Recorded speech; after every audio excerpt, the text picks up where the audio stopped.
when, darling, I know so well I've got you under my skin. I'd sacrifice anything, come what might, for the sake of having you near, in spite of the warning voice that comes in the night and repeats in my ear. Good afternoon, everybody. Little fool, you never can win. Use your mentality. One of my favourite recordings. Wake up to reality. Dinah Washington. But each time that I do, just Maynard Ferguson makes me stop before I begin. Yeah, Clark Terry. I think Clifford as well. Dinah Washington.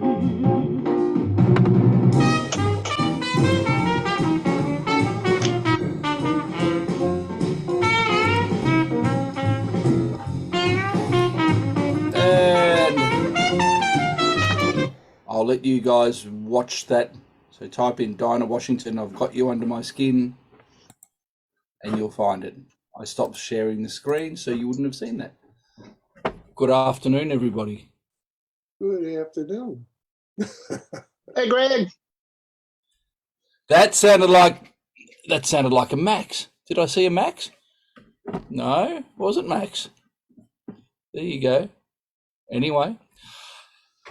How are we on this wonderful Monday morning in beautiful Australia and Sunday afternoon in the United States of America? Excellent, excellent. Johnny Christmas! Hey, how you doing? I'm great, brother.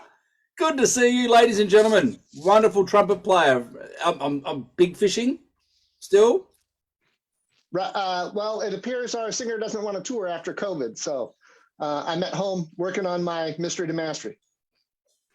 Love it. Very, very popular.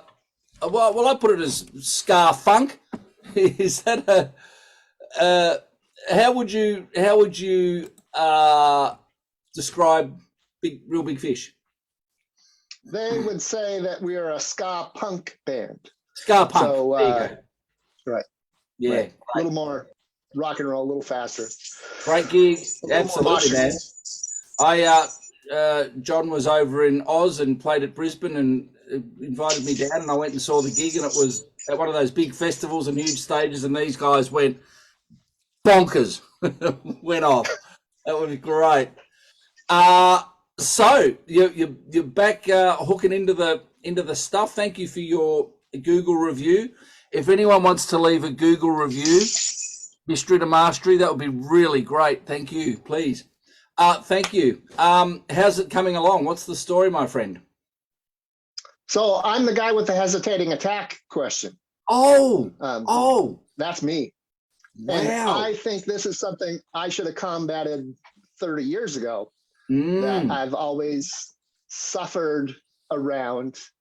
And I think with playing on a new set of chops and not knowing where the pitches are, it just made everything worse and worse and worse and worse. And so like everybody, you constantly go back to Largo and constantly go back to Largo. Yep. And finally, this time I went, well, I read James Clear's Atomic Habits, and just I have the habit of hesitating, of bottling up the air and stuttering. Yep. And so I went, okay, this time when I start again, every articulation is an attempt or an opportunity for a good articulation. And that should be pretty much my primary focus. Right. And so I'm going, I take walks and do poo, lip, coo, KMT. That really helps, walking and timing it with my feet. Righto. And then I come back and start in on the horn. Okay. Or the lead pipe. And let's get together and on me. Let's have a chat and see what's going on. But basically something like this, it's really not uncommon, right? I'm sure Janet won't mind me saying I think. Hello, Pia. How are you? Welcome. I Fine, think hi. I might have to just mute your microphone. There we go. That'll fix that. Yeah, it was just feeding back. So I spoke about this quite a bit last night. It comes down to a lot of what can I do? What can I sometimes do? What can't I do? Now, I'm sure Janet won't mind me mentioning we've got a couple of people on here that are dealing with focal dystonia. One of the big things is hesitation is an early warning sign. I'm not saying that you're having that. You're having a change set up and you've been hesitating with your articulation for 30 years. So I'm not suggesting that at all, but I'm just tying in the fact that part of the way that it develops is doubt. We start analysing the system, and the more we analyse it, something we've never had to think about before, we start to second guess, and that can go down a particular pathway. So my approach is, well, what can we do, right? If you're not stuttering at all, there's no hesitation whatsoever, well, let me ask you first of all, can you energize the lungs, expansion, lateral, even in through the nose, then drop everything and have the air sit behind the tongue?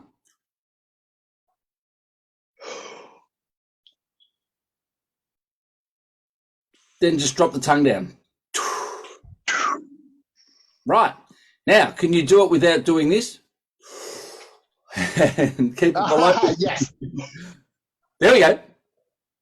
And you've got your corners engaged now. So get used to this. Close your eyes. Feel that pressure behind the tongue.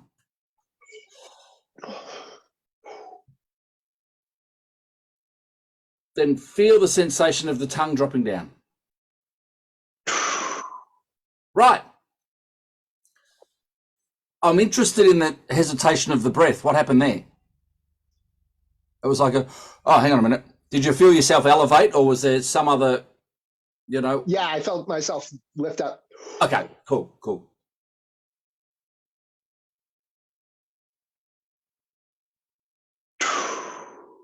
Right. So this goes with any technique. It can be an articulation thing. It can be a range thing. It can be anything. What can I do? What can I sometimes do? What can't I do? I suspect that you can do that all the time. And when it comes to the release of the energy, there's no hesitation, right? So what you put in your post on the forum was when the pitch element becomes involved, right? Cool. Right. What pitch? Is it low C? Or can we get low C all day, every day? I can do it with eyes closed, one hand hanging from the roof. Right. Yes. Okay. Can you on a low D? Yeah, I think from low C to G, I think since, I started over again, Yep. I think those 4 notes are pretty solid. Rightio. Okay, that's good. So then we've got data. We've gone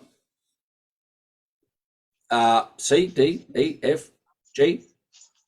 So then what comes next? G sharp. Right.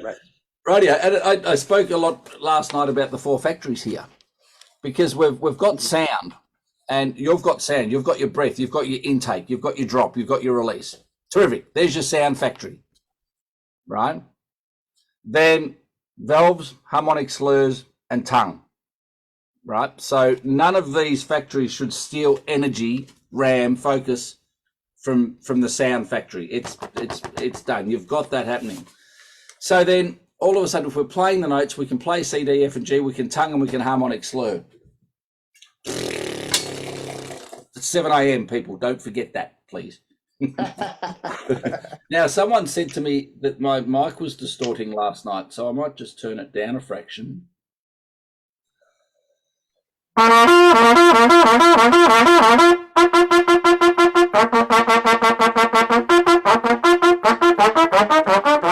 So you've got harmonic slurs, you've got tongue, you've got valves, you've got sound.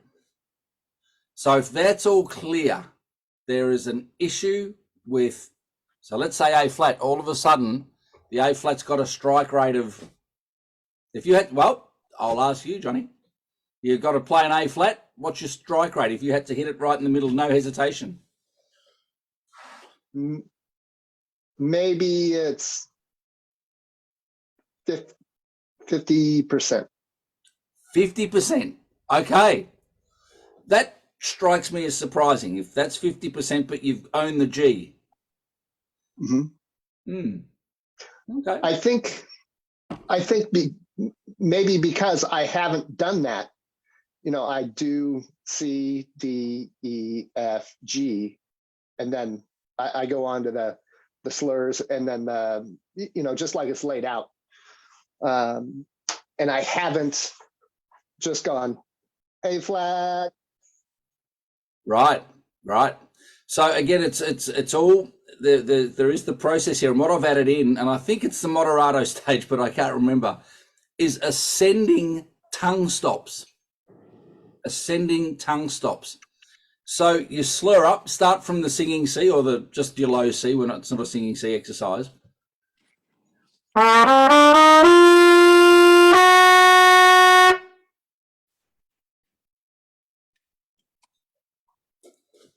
Go up, hold the note. Well, there's an A flat.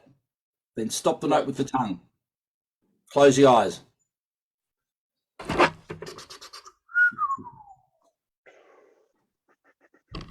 What does that note feel like? You'd be amazed when you take the horn off.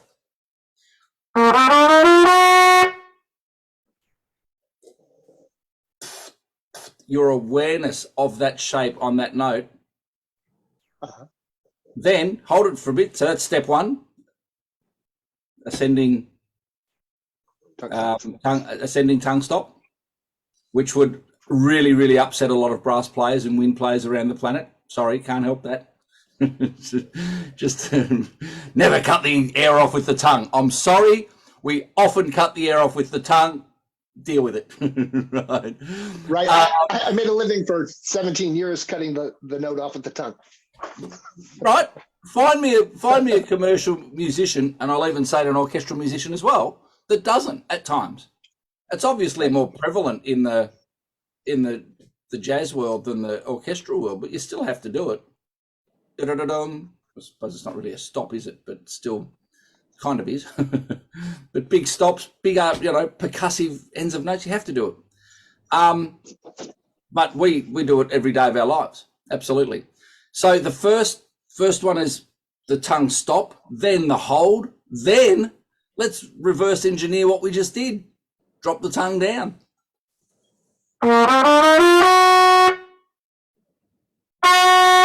And if you can focus just on that drop of the tongue, there's the data. Can you drop the tongue straight down again? Right? If you can, then it's just training a familiarity of a shape.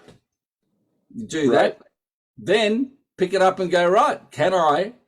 And you can even energize the lungs, drop, set your milk spout, air behind the tongue, and do the test. And if you miss, go back.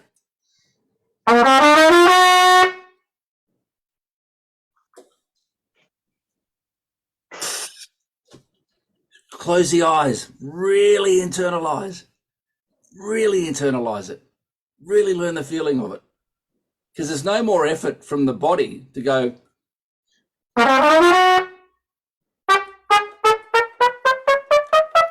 That's all passive. There's no body engagement. There's just tiny, tiny changes. Tiny. But everyone has trouble with this because they push the air. Everything chokes off and pitches down and stuff. So you can practice. I'm just Ken Matzik, my dear friend, legend over in Colorado. You just came to mind when I started breaking down this exercise in my head. It's kind of like a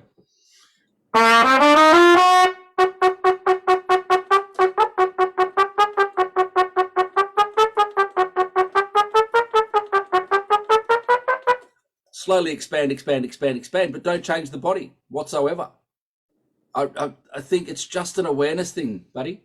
It's just an awareness thing where if you can really learn that shape, then take it off, put it on, take it off, put it on, and go, where am I missing? Because that 50% number has has aroused my curiosity.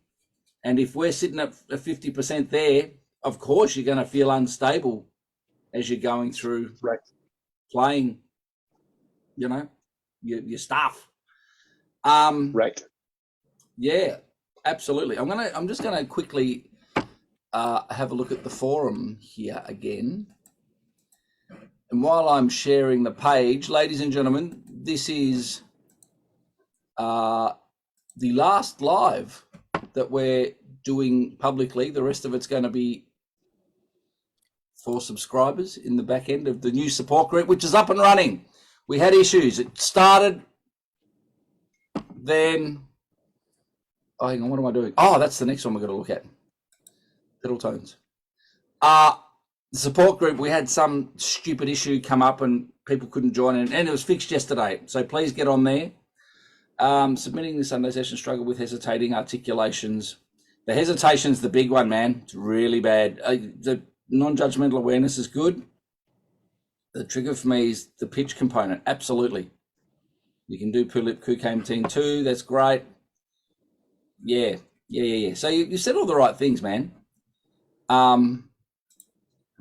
It's just that awareness thing where I call it the 1+1. You just get to the point where you can't get it wrong, you know, but break it down at this stage and energize.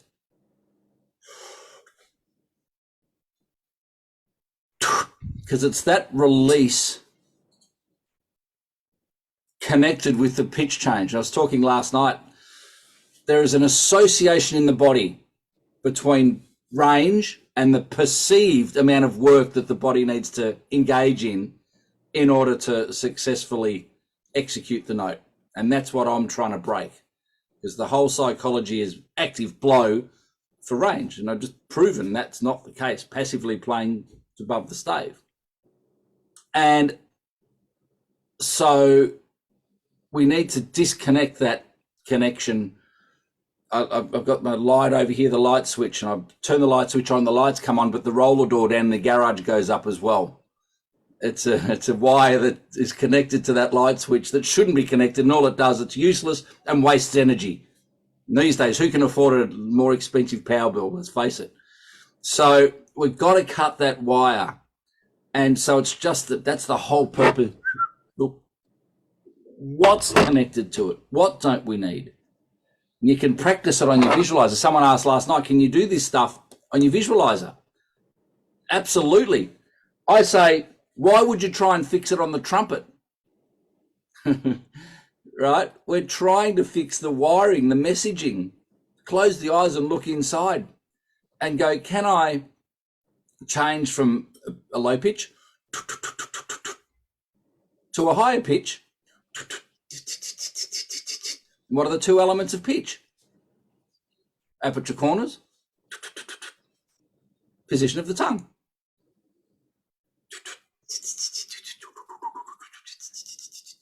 Why practice that with the instrument? Then, palm test, can you feel it? Eyes closed, really just familiar. Make sure when you're tonguing that there's nothing down here, nothing kicking, nothing jumping, nothing bouncing, no jaw bounce. If you recognize any bouncing, put your finger between your teeth. That might be an interesting one. So can you do that for me, Johnny? So that feeling of keeping the jaw firm, is that familiar or is that a weird sensation? No, it's familiar. For a while, I cut a piece of eraser and put it in there to make it stop. Beautiful, great. And that helped. And it also kind of showed me what is too big, because I can cut the eraser and put it in this way or put it in this way, and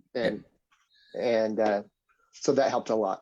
Yeah, it's amazing just to experience that sensation of it not closing or not bouncing.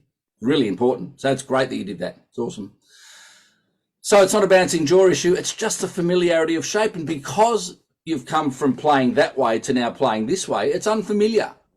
It right? is so different. Oh my gosh. I know.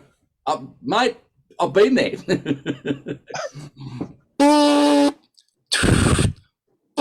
Right. I keep going to demonstrate that, but I keep forgetting to go into complete fully blown Valsalva maneuver.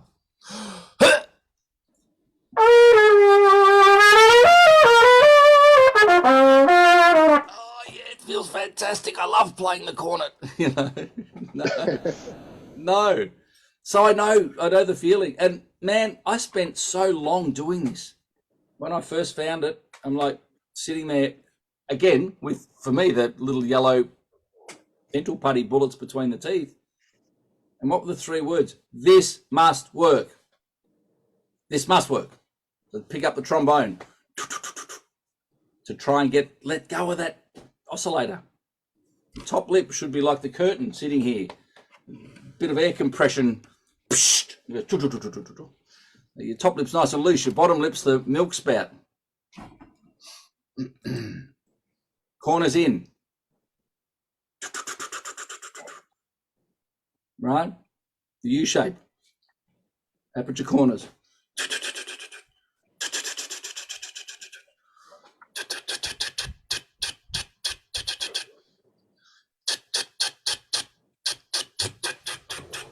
Practice that while you're walking around. You know, it's getting that sensation of it. There's no blow. Again, we haven't chatted for, it'll be 3 years, man. COVID's gone past. Right. It just feels like we've lost 3 years of our existence.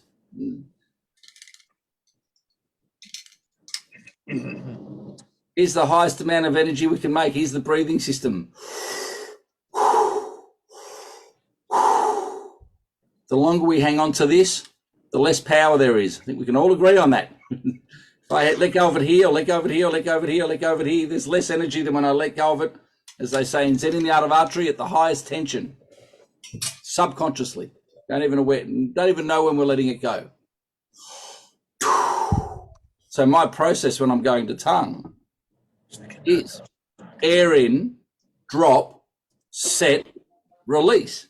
And we all do it, but it's just an awareness of air in, drop, set, and in fact, the drop and the tongue going to the roof of the mouth, depending on the style of music you're playing and the articulation, the drop of the body and the tongue going into position happens at the same time. Tongue's there. Now what happens is everyone engages and closes the throat, calling it burn the pizza, too much combustion in the body, too much energy. We're not converting it to sound. We only need the amount of energy in the body that we're going to convert to sound. We don't need any extra. And any breath above what's required to sustain life is excess energy. So let's just create what we need. Drop, tongue. You can practice that anywhere. And then that's the whole eyes closed thing, is you go, right, left brain, I understand it. I know what it feels like. I know how the mechanics work. I know what the body needs to do. Right brain, what does it sound like? You're going to just make the sound. I know what an A flat sounds like. The 3 keys to success. What does the result look like? Sound like, feel like? How does the system work? The instrument, what do I need to do? How does the body work? How do they integrate? That's step 2. So what does the result look like? How does the system work? Am I capable of doing it? Yes, you are physically. I'm capable of doing this. So I want to change the mindset after 30 years and Johnny wake up in the morning going, I can tongue. There's no hesitation. I've got this. Imagine waking up with that sense of, yeah, right? Rather than, here's another day of the next 30 years. We've got to lose that, right? So we break it down and build the dopamine up because we go, well, what can I do? Well, I can energize the lungs. I can drop. I can aperture corners. I can arch the tongue up and stop the air. Then the shape, whilst it's unfamiliar, will become more familiar with repetition. My F is familiar. My F sharp's familiar. And my G, I own it. That's familiar. My A flat, 50%. Righto. Well, let's work on that then. What great information, you know. And then doing that, right. The ascending tongue stops and the harmonic slurs, the Singing Sea stuff. Just getting in. Step one.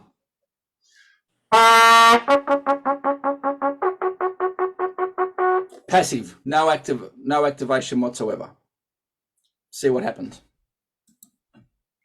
Step two, getting louder.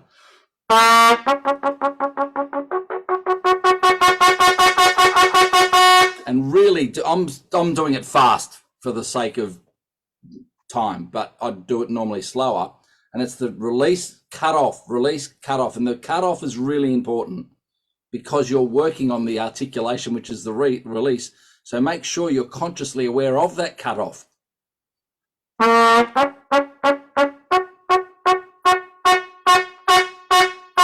As we get louder, do we start to choke off? Do we start to go into a degree of Valsalva maneuver?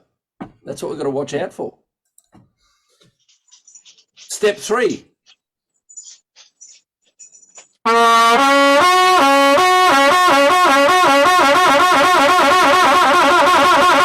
Loud all the way through. Is that distorting on?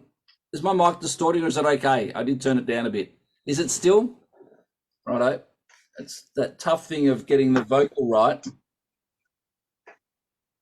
and then not having, because it's hit there and the trumpet's pointing this way. But there's just so much sound. It's so easy. The body's so resonant. Can't stop it. Being an idiot, sorry. That one is interesting because as we get faster, as we start, the abdominals get involved, over-involved. So we make too much combustion, too much energy, the throat closes off, or it wants to, right? So there's an interesting association that we don't need. The fourth step is my favorite trumpet exercise I've ever done because it just dispels the concept of blow faster to play higher. We're going to speed up the harmonic slurs as each bar, but we're going to get softer. And I want to end up at passive on that last one. I've come up with a new term, passivissimo. It's soft. What volume is passive soft? Well, it's passivissimo, whatever that is, depending on the exercise, the range. But I want no engagement, right? So I'll just put that on mute.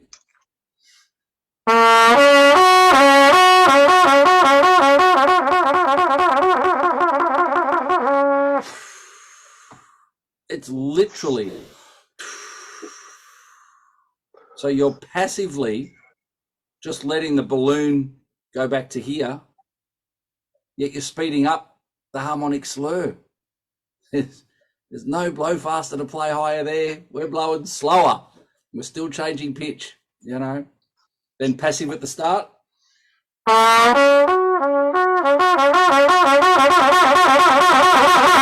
And getting louder each exercise. So then the body's becoming involved as we get louder, we become active. And then, of course, the fourth step is just passive all the way through.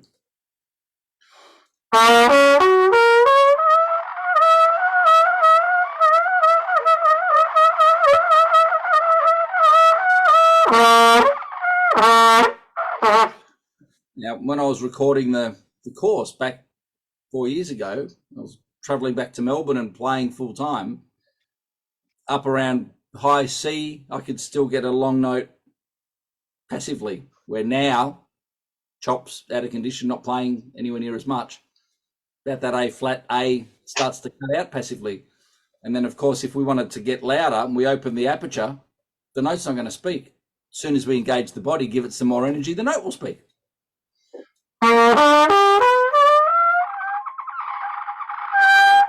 See, as soon as I nudged the body a little bit, the note spoke then, right? But it was only a little bit. So I could talk about this stuff for hours and hours and hours. But it comes down to just the awareness of what's the shape, what's happening. Can I get the air behind the tongue? Can I drop? Yes. So there's wheels turning because the hesitation is have I got this? Halfway through the golf swing, I'm thinking, did I do the frisbee? You can't have that thought. especially on stage if you're doing a gig. You can't do that. So that's where you've got to sit there and do the results right brain practice of just what does it sound like and release. And if there's any error, you kick your own butt so hard that that is not it, and you go back to the left-hand side and start and rebuild again.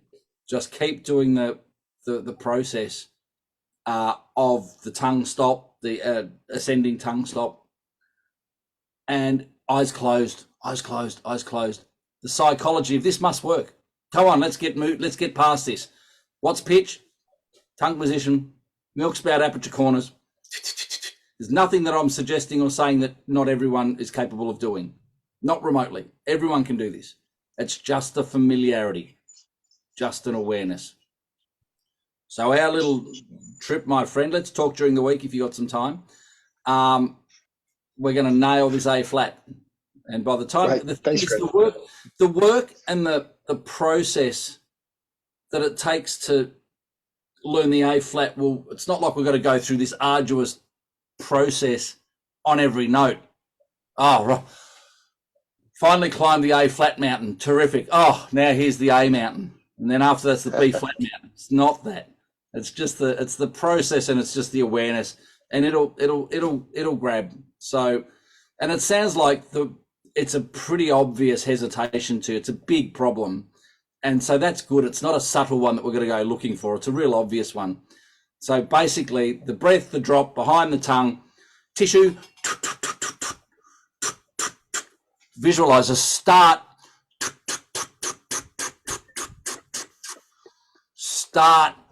the air moving first, because it might just be the rim starting to ask questions, creating doubt. Right. This might seem like a stupid drill, but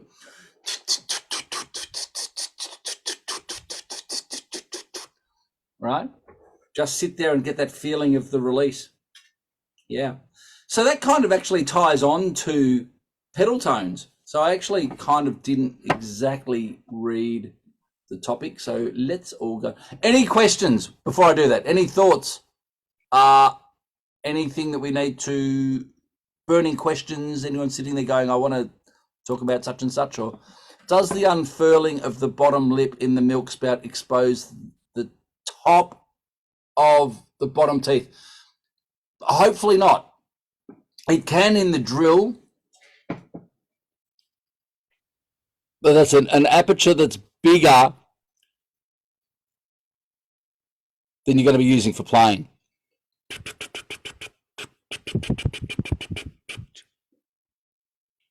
If you go, think about the mechanics here. If you've got your finger between your teeth,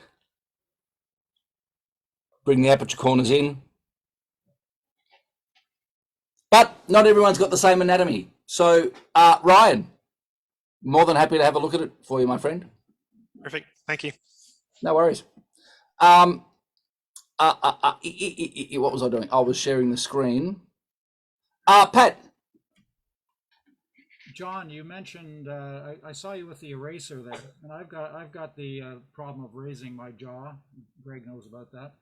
I'm wondering, is that what you used to put in your teeth? I was a bit unclear. And Greg, would you recommend that we do that? Because I'm still struggling with that. I've been working on it. So. Johnny? Yes. So I cut a piece of this into a couple different shapes. Right when I'd done this a long time ago, but you brought it back to me, Greg. Mm-hmm. And talking about the dental punny. I'm like, oh, well, I can cut a piece of this. I have it lying around here someplace that I can turn in different directions to get a different size space between my teeth. And yeah, I was kind of chomping at the bit a little bit. And for a few weeks, I just stuck this in my back teeth and to check to see if I was closed down too much.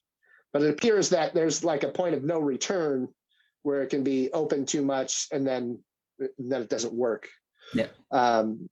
So it did work for getting my jaw to stop moving. Yeah, bouncing jaws are a real common problem.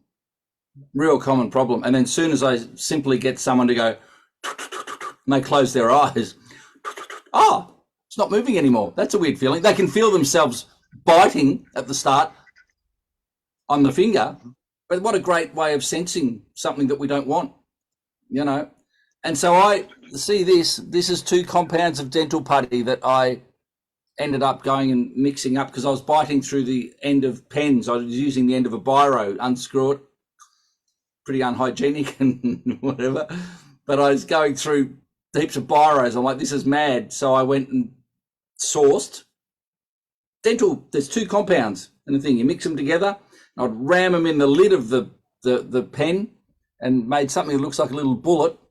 And when I first started using them, it felt ridiculous because my teeth, I was playing lead trumpet with my teeth closed and getting headaches. The teeth are closing right up. You've got to get that gap there. And of course, there's always going to be someone who goes, I play with my teeth shut the whole time and I play rah, rah, rah. Yep, great. And there will always be an exception to the rule. But in general, we want to get that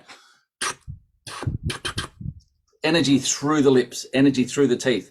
So for me, it was the experience of it. And this is why I talk about sensation. And a lot of people go, what's he talking about? The feeling of it. What's he talking about? The feeling. It's all about the feeling. We play by feel, right? So if we've got an issue, we want to experience, it's creating the point of difference. It's creating the error. I know what I want, what it looks like, sounds like, how the system works. You go, right, my teeth are moving. What does it feel like for the teeth not to move when I'm articulating? Independent movement of the tongue. I can say that 5,000 times, independent movement of the tongue. The only thing that's moving is the tongue. And then I'll have someone who I'm giving lessons to after 6 months go, oh, you mean independent movement of the tongue? Like, yeah, not moving anything else, right? And here it's just a recognition of what we don't want. That's what it feels like. So get something, and I too, like Johnny, I experimented with different sizes. And of course, when we get into the low register, the jaw does drop a little bit, so the gap's going to be bigger. The issue is more going up. So I'm constantly saying, this ties in beautifully to the pedals actually. When we're getting down, if I was to pick up tuba or trombone, you play a pedal B flat, it's down. Your jaw's dropping down, lower, right? But as we come up, we do the thing in reverse and the teeth start to come together. And that's where I'm constantly saying, chin down, corners in. Chin down, corners in. Because we want to elevate, we want to close up. So getting that feeling of, I can picture sitting here talking about it, being back in the practice room when I was discovering this, going, that's it, I'm going to quit playing or I'm going to make a change. And it got to that, literally, I'm not kidding. If I don't fix this, I'm done, right? And so I'd sit there with the trombone and with these between my teeth. And that took me 18 months to get my head around that this must work, because it felt so foreign that I'd throw it in the bin and come back 6 months later and try again. You've got to put something between your teeth. I'd do it. No, never tell. I remember having the thought, never tell anyone you did that. That is a real life thought that went through my head. And now look at us, right? It's just bizarre. This must work. It's where the whole concept of the aperture corners comes in, because we lose the aperture corners when the chops come down and together. We lose that sense of the corners on the rim. Now, I'm still trying to think of a name of something where the corners, firm, the X marks the spot there.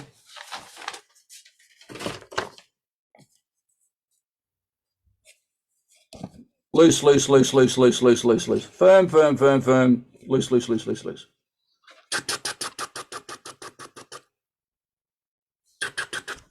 Feels ridiculous at the start, but eventually it must work. And that day, coffee moment number 1, where the lip let go and this sympathetic oscillation happened.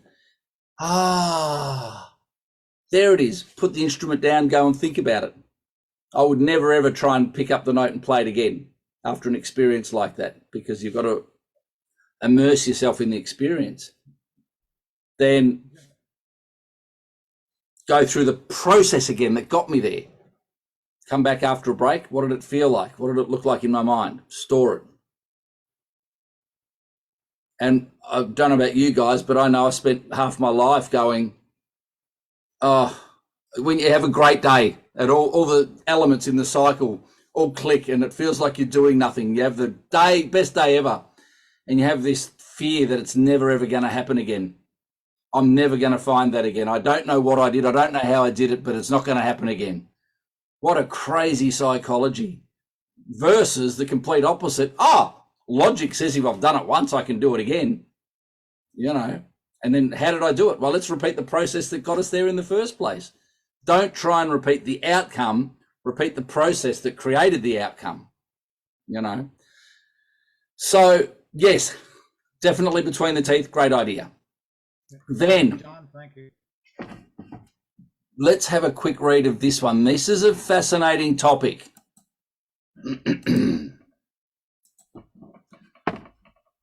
Pedal tones. They say play low to play high. So we can, hook into that straight away. Using the relaxed open throat, I can at times reach D flat above, reach D flat octave below staff. Okay, from the pedal tone. But my range is still not really improving. Am I wasting my time on pedal tones, and should I concentrate on the notes contained in the octave above the staff? So, so many thoughts on pedal tones. They work for some people. They find them very useful. I had Bobby Shue in my house in Melbourne. Picked him up from the airport and we hung out for 3 or 4 hours, and I asked him about, what do you think of the James Stamp method? And he goes, who? To this day, I'm like, come on, Bobby, you know who James Stamp is. Maybe not. Maybe he's Bobby Shue. Who knows? So what do you think of pedal tones? He goes, well, I had a student ask me, a few weeks back about pedal tones. And Bobby said to the student, why do you do it? Makes me feel good. Why does it make me feel good? Sorry. Because it loosens the muscles up, gets the blood flowing. Bobby goes,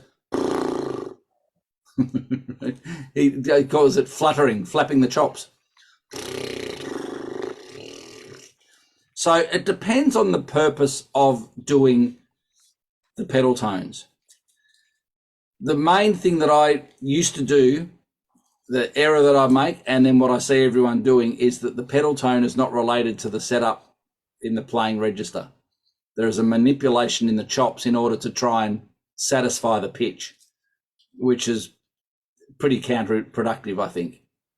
If we're connecting it, now I've done them for ages, but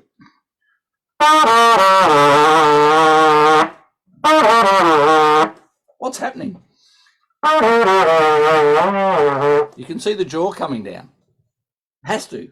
It's a numbers game. It's a frequency on the pipe and frequency in the body. It's together.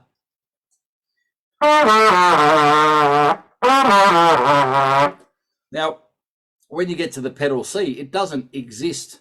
Playing a pedal C on the trumpet is like playing an E with no valves, because they had to sacrifice the pedal C in order to get the harmonic series with this size bell, this shaped horn. Flugelhorn, pedal C rings its head off. It's the fundamental frequency on the flugel.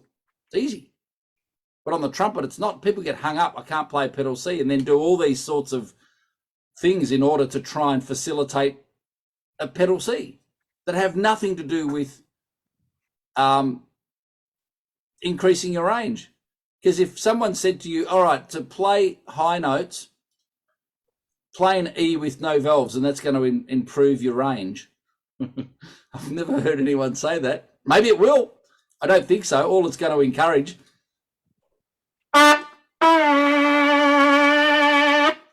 is overexertion, tightness in the throat, and pinching of the chops. So that's not entirely conducive to a free-flowing upper register. So why do I like pedal tones? Because if done correctly, there's a greater flow of energy. When we're in the low register, there's a lot of airflow. Where's my... Right.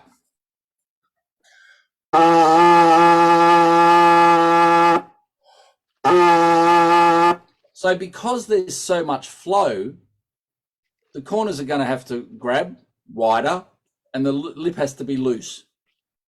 So think about that. Firm corners because there's a bigger flow and the lip has to be loose and responsive to that. What do we want in the upper register? Firm corners and loose oscillator, loose in the middle. So that kind of makes sense. And that, from doing pedals, is part of the way I developed my psychology of talking about the aperture corners and the activation. Because we also know, and this has been a big one during the week with a couple of people, and when I put it like this, it actually still astounds me that we've got all these huge muscles around the back, around the sides, the intercostals, the abdominals. We've got all this musculature, big muscles. Yet if we squeeze our lips together, blow as hard as you cannot blow your lips apart. Just here. Like that's, when you think about it, you go, oh, all these muscles here should be able to create so much energy, the lips should just blow apart. And they don't. That's what we're working with playing trumpet. So then add to that the psychology that the lips make the sound, and we've got some real problems going versus the air columns, the sound. The lips are loose. Right? Let's let the lip go. Milk spout, loose lip, firm corners. So then the pedal tone, lots of flow.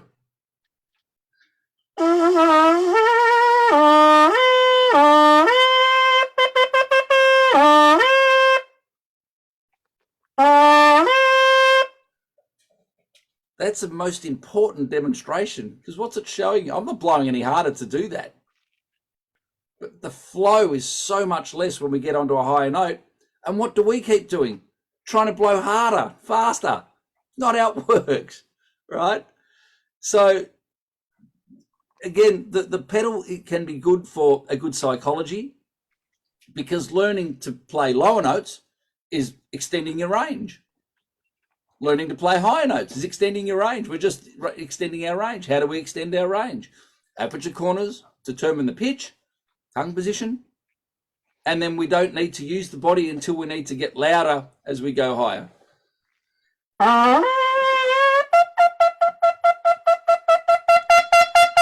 So even when I engage and get louder there, I still can't get the tissue to move. It's wild.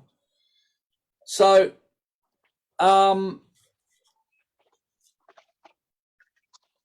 to answer the question, do pedal tones increase range? Depends how you're doing them. You know, is skydiving safe? Well, yeah, if you've got a parachute and you know how to use it. Otherwise, it's not going to end well. Does that answer the question? I think it does. Yeah. Has anyone got any thoughts on pedal tones? Does anyone use them, enjoy them, use them effectively? I used them. You do, Mike? No, I don't now. You don't? No, back 50 years ago, when I was studying with Carmine, he was When you were big on- 3? Yeah, I'm 72. I wish I was 3. I started But when I was- you studied with Caruso. Yeah, for about 6 or 9 months, Yeah. but the problem with the pedal tones was he had no explanation. He didn't explain why. Yeah. And you know what? You've said it, and I know it. There's no exercises out there that's going to increase your range. What increases your range is this right here, the wiring in your brain, knowing that this is in the right positions to create that, along with the air and all of that stuff, the tongue. That's all coordination. It's not like you told me when I just came back 10 months ago. Mike, if you're playing 3 hours a day, you got enough muscle to get to wherever you got to get to. But you know what? Right. Again, going back to the teeth position and the gap between teeth and everything, I studied with Roy Stevens for 4 years.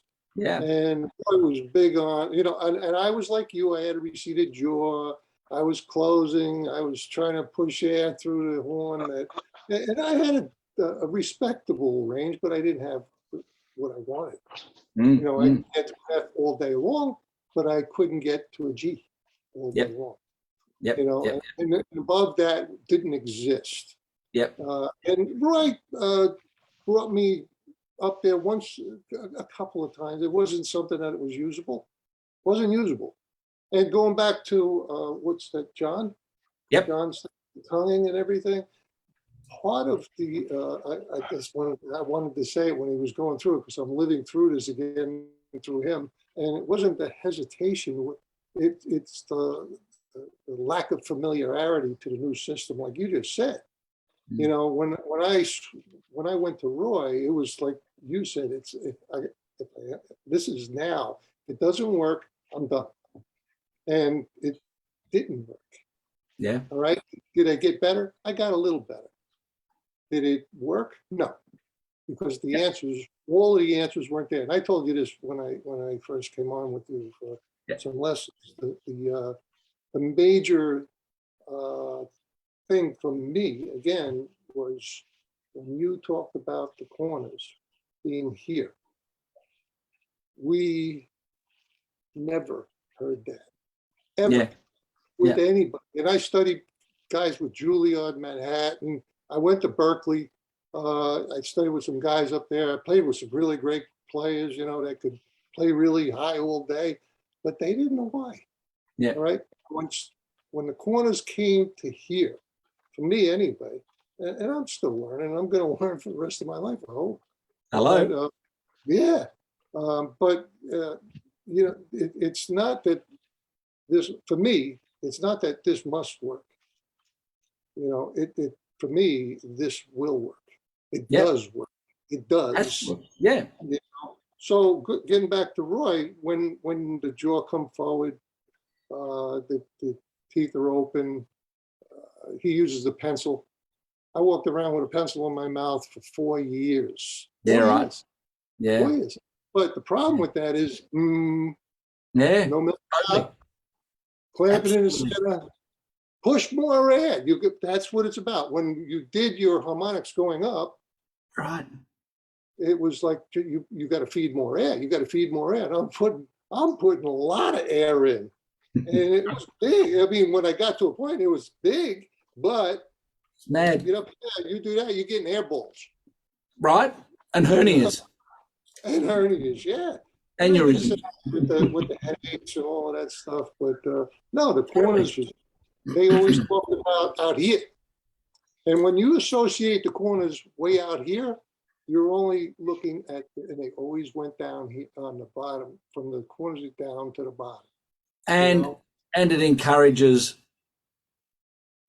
pulling out and thinning out the oscillator. It is it's just wrong.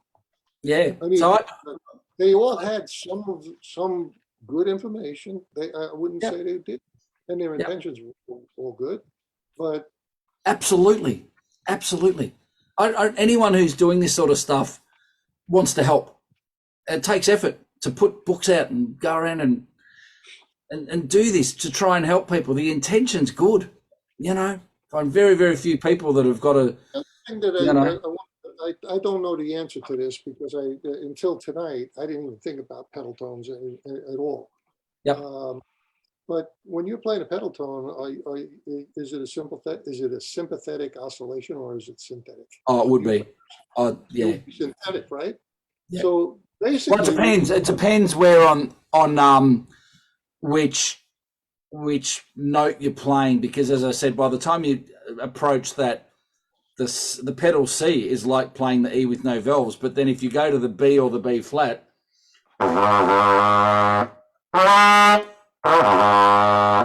that's definitely sympathetic.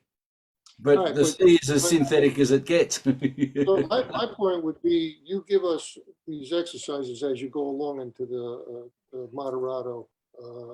There's the note bending. When you start that, or was that Allegro? I don't even remember. But it's one of them. Bending the note Yep. is basically practicing pedal tones, but in the staff. Yep. Absolutely.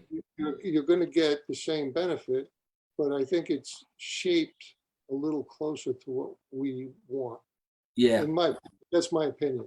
Well, I'm just The truth, but it's my opinion that that's what your intention is when you created that. it's just trying to get, and I know Claude Gordon was doing the same thing. I teach a guy who used to learn off Claude, and his intention was to get the focus away from the chops, because everyone's so focused on the lips. So he started focusing on tongue position, right? Now, tongue position alone is misleading because it's part of the equation, but it's not the equation. You know, for a while there, when I wrote the first book, I'd learnt the whole tongue position thing.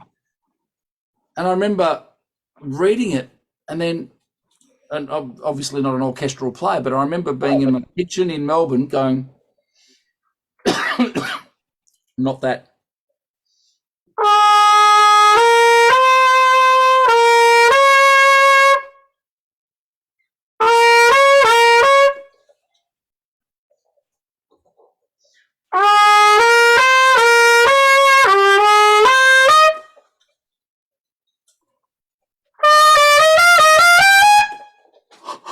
You arch your tongue up and you play higher. Wow, that's amazing. How cool is that? And then Arturo Sandoval was going, oh, you just arch your tongue up to the roof of your mouth and air goes faster, you play higher. Tongue position. Oh, as I'm talking to my whole life since I'm a teenager, I'd learned something new. I'd try and yell it from the rooftops to anyone who'd care to listen. You know, I love learning this stuff and sharing it. And it wasn't until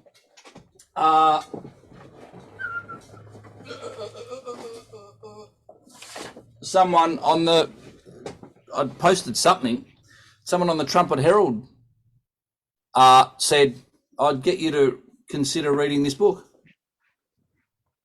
So I went and bought it and read it, changed my mind. Not emotionally attached to the ideas. It's just like, let's find out, let's figure it out. Tongue's part of it. That's where I'd come up with the whole blooming understanding what the aperture does. Bernoulli principle. The velocity through an aperture is determined by the aperture itself. So where does the tongue position come into it? Well, I say the aperture corners in the mouth, choose the overtone, and the tongue makes it sound nice.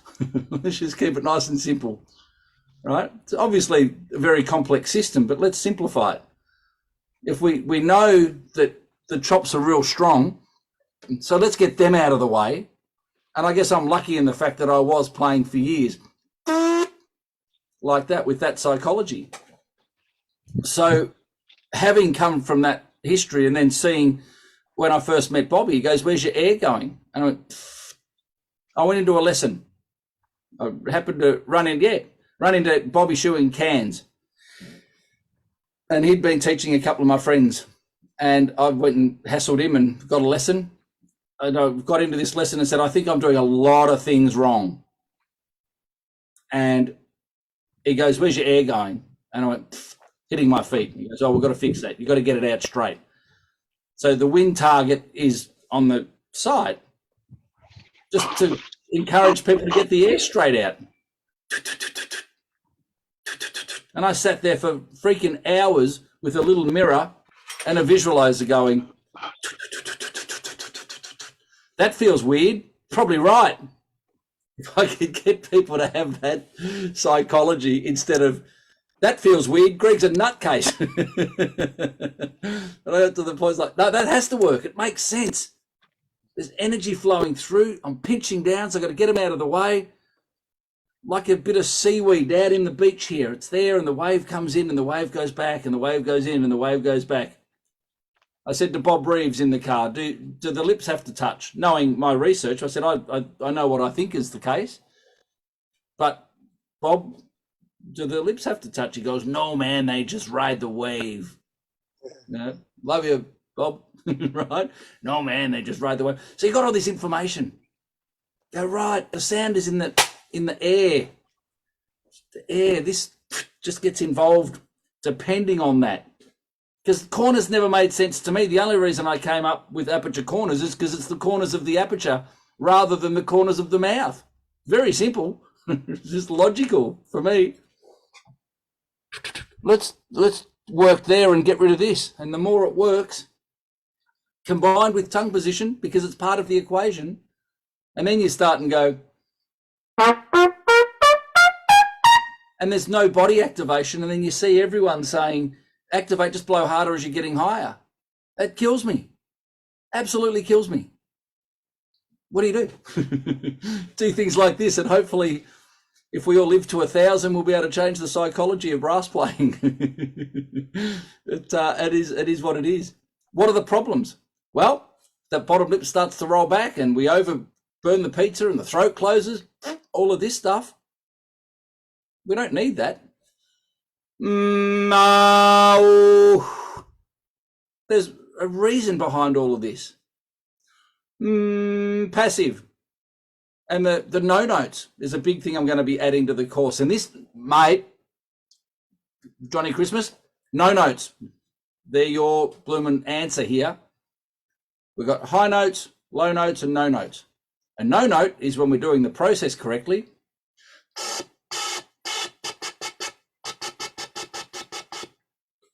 But there's no note coming out. Perfect. Well done. You nailed the no notes.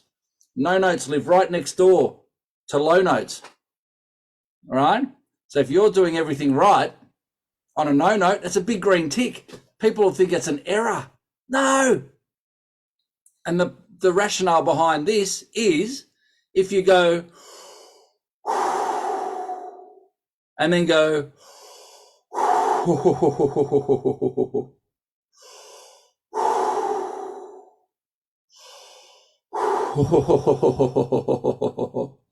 how much harder is it to do the it's no harder. No harder, but there's a drastic difference in the outcome. So it's 5% change for 95% change in the sound that you're hearing, or out of my mouth, purely because I've engaged the vocal cords. So the same logic applies here. No note. Good. When the corners grab and the lips start to get involved, it's no harder work. It's different, but it's no harder work.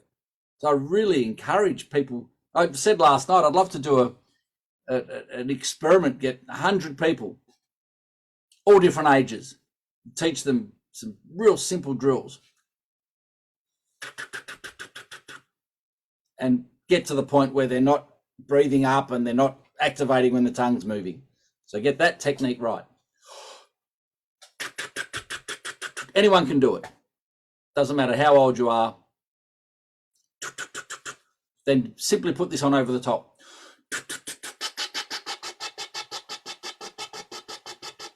If they did 3 lots of 10 minutes every day for a week, I reckon we'd have 100% strike rate of some sound, some degree of lip involvement happen. I just don't think, I don't think it can't happen because people will just, they know that there's a sound going to happen. So I've shown them that, but I've said the only thing you're allowed to do is this.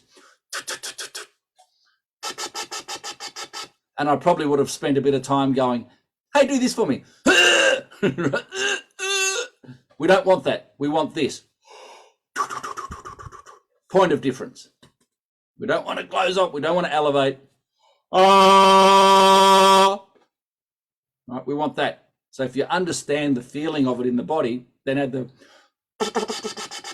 So I can't not make a sound through there. And I reckon a high percentage, if not all of them, would end up getting some degree of lip oscillation happening.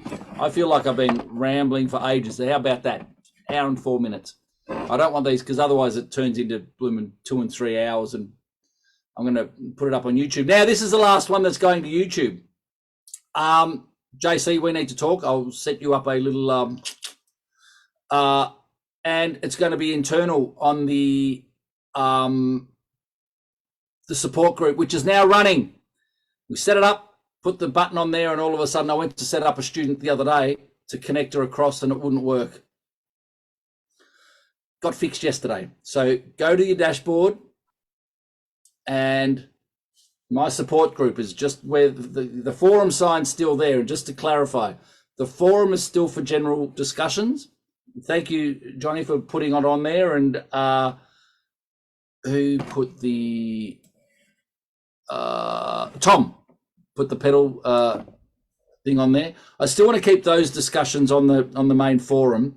The support group is support stuff for individuals, like we're talking with John. We get on and look at details like this, and I'll be using that first folder for posting my stuff, and then all the technical things underneath to discuss all the things that we've spoken about today. So please come across and sign up, and thank you all again for being involved. Let's keep the conversation going and slowly get this information out there to help. There's a lot of people out there killing themselves playing, and it doesn't need to be the case. So we just keep working on spreading the word. It's all very good to see you again on this lovely Monday morning, and have a great day. All the very best. Thanks, Greg. Thank you, Greg. Thanks, Greg. Thanks. Pleasure. Ciao.